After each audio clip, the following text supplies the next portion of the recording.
আমরা জানি একবার ভারতবর্ষে স্বৈরাচারের বিরুদ্ধে জনতা পার্টি তৈরি হয়েছিল এবং স্বৈরাচারীকে নামিয়ে আর দেশে গণতন্ত্র প্রতিষ্ঠা করেছিলেন তারা।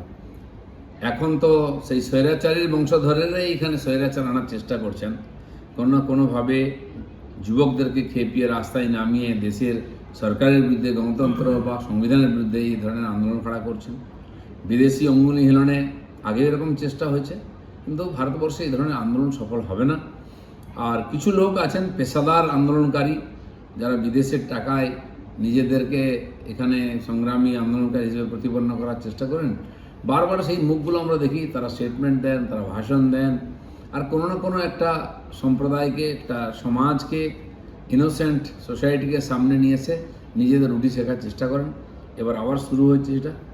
আমার মনে হয় পশ্চিমবাংলার মানুষ বা ভারতবর্ষের মানুষ দেখেছেন আশপাশ রাজ্যগুলোতে, আশপাশ দেশগুলোতে এই ধরনের আর দেশবিরোধী আন্দোলন করে দেশগুলোর অর্থনীতিকে ভেঙে ফেলা হয়েছে।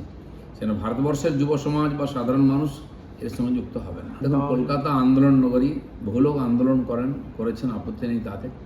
কিন্তু দিল্লিতে যে ধরনের শেষ পর্যন্ত শুরু হয়েছিল, পুলিশকে আক্রমণ করা, দেশের প্রধানমন্ত্রী রাষ্ট্রপতিকে গালাগালি দেওয়া, আমার তো মনে হয় না এগুলো এখানে হওয়া উচিত। যদি পুলিশ সমস্ত বিচার করে দেখবে, যদি সত্যি সত্যি কারা আছে এর পিছনে, সে শক্তি বিচার করে তারপর অনুমতি দেওয়া উচিত।